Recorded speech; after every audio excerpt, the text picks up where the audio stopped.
History हम लोग पढ़ते हैं एफसीआई में, हो सकता है काम आ जाए, तो इंपॉर्टेंट जो सारे क्वेश्चन होंगे इससे आ जाएंगे। तो सबसे पहले हम स्टार्ट करते हैं, फादर ऑफ हिस्ट्री किसको बोला जाता है? हेरोडोटस को बोला जाता है। क्यों बोला जाता है? क्योंकि इसने सबसे पहले हिस्ट्री की बुक लिखी थी जिसका नाम था हिस्टोरिया। ठीक है। और इंडिया की फर्स्ट हिस्टोरी बुक कौन लिखा था? कलहन लिखा था, जिसका नाम जो था राज तरंगिणी था।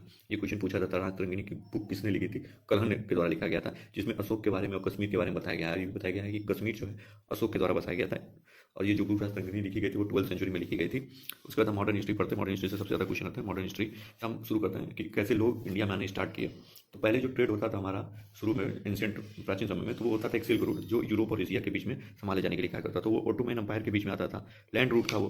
तो जब ओटोमैन अंपायर ने 1453 में उस लैंड को ब्लॉक कर दिया कि यहाँ से जाने के लिए आपको टैक्स देना पड़ेगा, तो लोगों ने सोचा कि इतना ज़्यादा टैक्स देने से अच्छा है कि हम कोई दूसरा रास्ता खोजते हैं। तो सभी लोग जो है वो दूसरे दूसरे रास्ते से, समुद्र के रास्ते से अलग अलग व्यापार करने के लिए रास्ते खोजने लगे। तो ओटोमैन अम्पायर जानते हैं आप, टर्की आज का जो है वो उसी का फैला हुआ रूप था ओटोमैन अम्पायर। तो 1492 में कोलंबस निकलता है इंडिया के लिए कि चलते हैं इंडिया से व्यापार करेंगे। स्पेन से निकलता है, पर वो इंडिया हमारा ईस्ट में है, वो चला जाता है वेस्ट में, बायमस आइलैंड पे पहुंच जाता है। इसलिए लोग उसको वेस्ट इंडीज बोलने लगते हैं, सब बताया जाता है।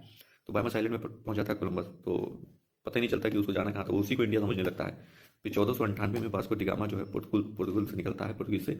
और वो साउथ अफ्रीका का जो नीचे वाला होता है उसको बोलते हैं केप ऑफ गुड होप।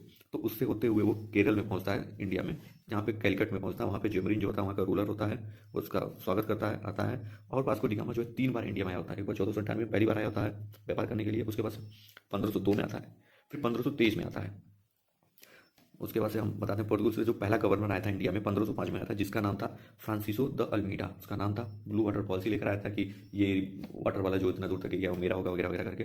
लेकिन जो 1509 में सेकंड गवर्नर आया अल्फांजो द अल्बुकर, उसने जो है ब्लू वाटर पॉलिसी को खत्म करके कहा कि क्या बकवास रूल बना रखे हो। और उसके बाद से गोवा को कैप्चर करता है 1510 में।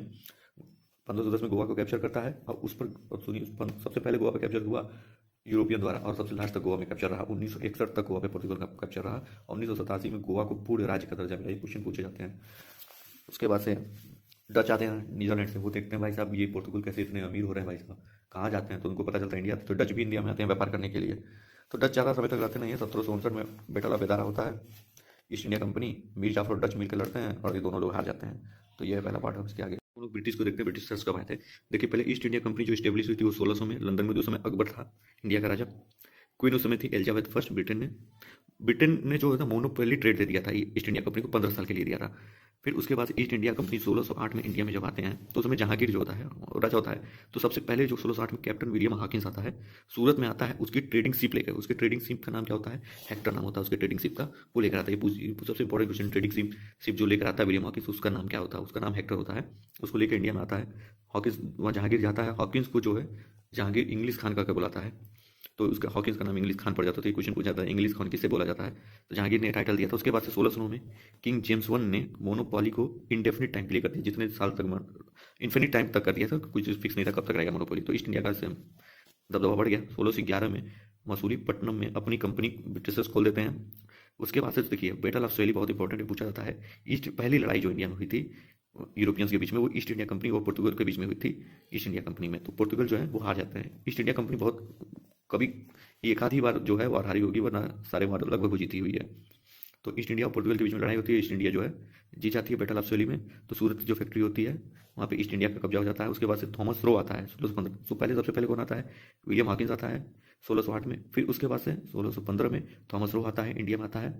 सेकेंड इंग्लिश एम्बेसडर होता है, 1615 से 18 तक रहता है। फिर ये सब इंपॉर्टेंट है। 1647 में ये पूछ सकता है कि फर्स्ट म्यूनसिपल कॉर्पोरेशन कहाँ खुली थी और कब खुली थी? 1687 में खुली गई थी मद्रास में। उसके बाद 1662 में, देखिए 1662 में होता है चार्ल्स सेकेंड ब्रिटिश के और कैथरीन पोर्तुगीज की शादी होती है, और पोर्तुगीज जो है बॉम्बे जो होते हैं दहेज के रूप में चार्ल्स को दे देते हैं कि आप रखिए 1662 में। 1667 में बॉम्बे में फैक्ट्री ओपन होती है।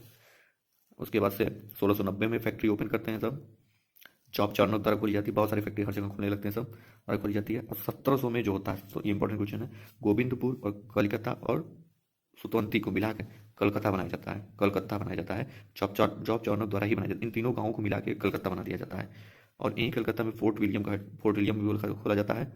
फोर्ट विलियम का हेडक्वार्टर नहीं बनाया जाता है, मद्रास से यहाँ शिफ्ट हो गया था तो इसका हेडक्वार्टर। फिर डेनिश जो आते हैं, पहले देखिए पहले कौन आया था? पहले पोर्तुगल आए थे, फिर डच आए, फिर ब्रिटिश आए, अब डेनिश वाले आते हैं डेनमार्क से।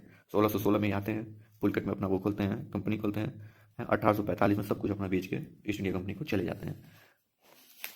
उसके बाद देखिए फ्रेंच फ्रेंच सबसे लास्ट में आते हैं, 1664 में आते हैं। 1760 में वार बैटल होती है दोनों के बीच, बैटल ऑफ ओंडीवास मद्रास में होता है। फ्रेंच हार जाते हैं, ईस्ट इंडिया कंपनी जीत जाती है। 1954 तक पौंडीचेरी में फ्रेंच रहते हैं, 1954 तक। ठीक है, अब आते हैं, बात करते हैं rise of east India company. Aurangzeb जो है 1707 में जो है औरंगजेब मर जाता है। तो बैटल ऑफ जजाऊ एक इंपॉर्टेंट है, पूछा जाता है। औरंगजेब के दो बेटों के बीच बीच में होता है, थ्रोन गद्दी के लिए लड़ाई होती है। 2 साल तक चलता है ये लड़ाई, और उसके बाद से देखते हैं rise of east India company का होता है। हमने देखा था हेडक्वार्टर कोलकाता कर दिया गया था, Fort William. First Nawab of Bengal कौन बनाया गया था? मुर्शिद कुली खान। कौन बनाया गया था? मुर्शिद कुली खान, जो 1717 से 1727 था। ये पैसे भिजवाता था मुगल के राजा फारूक को। पैसे भिजवा देने से उसमें कोई काम, उनको सबको राजा के पैसे भिजवाने पड़ते थे, जितने भी नवाब थे। तो फारूक ने एक फरमान जारी किया था, ड्यूटी फ्री ट्रेड ब्रिटिशर्स के लिए। इसके बदले में ब्रिटिशर्स जो देते थे साल का 3000 रुपये जो देते थे, कि जाके फारूक को दे देते थे ड्यूटी फ्री ट्रेड, उस पर कोई टैक्स नहीं लगता था। आपको जितना व्यापार करना हो करिए, इधर से उधर ले जाना ले जाइए। कलकत्ता फैक्ट्री फोर्ट विलियम से एक पास जारी किया जाता है, ये जाएगा प्रेसिडेंट के द्वारा ब्रिटिशर्स को, लेकिन ये सब कोई भी कर लेता था। तो अलवर्दी खान नवाब ऑफ बंगाल बनाया गया था 1740 से 1756 में। इसको मुगलों से बहुत ज़्यादा प्रॉब्लम होती है, क्योंकि मुगलों के समझता है कि अपने आप ही ट्रेड कर रहे हैं, जितना मन करता है ट्रेड करते हैं। तो ये एक ही बात जो है, मुगल के राजा को 2 करोड़ रुपए देकर फिर उसके बाद से कभी कोई टैक्स नहीं देता है। इसको प्रॉब्लम किसकी थी? फोर्टिफिकेशन ऑफ फैक्ट्री, हर जगह जो फैक्ट्री खोल ले रहे थे, अपनी आर्मी लगा रहे थे, और जो duty free trade Dastak launch किया जारी किया गया था, उसका मिस यूज बहुत ज़्यादा करते हैं। अब देखिए सिराजुद्दौला जो अलवर्दी खान उसके नाना थे, ठीक है, अलवर्दी खान उसके नाना थे। सिराजुद्दौला को भी मुगलों से बहुत ज़्यादा प्रॉब्लम थी। तो 1756 से 1707 सिराजुद्दौला जब नवाब ऑफ बंगाल बनता है, तो सबसे पहले ये कैप्चर करता है कलकत्ता को, उसका नाम बदल के अलीनगर कर देता है, कलकत्ता का नाम 1756 से 17। उसके बाद सब बहुत ज़्यादा आपने सुना होगा ब्लैक होल ट्रेजेडी। इसमें क्या करता है, वो सारे ब्रिटिशर्स को एक बहुत छोटे से कमरे में बंद कर देता है। तो ब्रिटिश इस इतिहास लेकर तो उन्होंने बताया कि 46 ब्रिटिश को बंद कर देते हैं, उसमें से केवल 3 बचते हैं, बाकी लोग मर जाते हैं। पर कुछ लोग कहते हैं कि नहीं, ऐसा नहीं हुआ था, पर जो लिखा है भाई, तो हमें मानना ही पड़ेगा, मजबूरी हमारी। फिर रॉबर्ट क्लाइव को बुलाया जाता है, 1757 में कलकत्ता को दोबारा कैप्चर कर लेता है। ट्रिटी ऑफ अलीनगर, यानी कलकत्ता जिसका नाम बदल दिया था, ट्रिटी ऑफ अलीनगर होता है 9 सिराजुद्दौला और क्लाइव के बीच में। और ये बोल दिया गया था कि चंद्रनगर में फ्रेंच रहेंगे।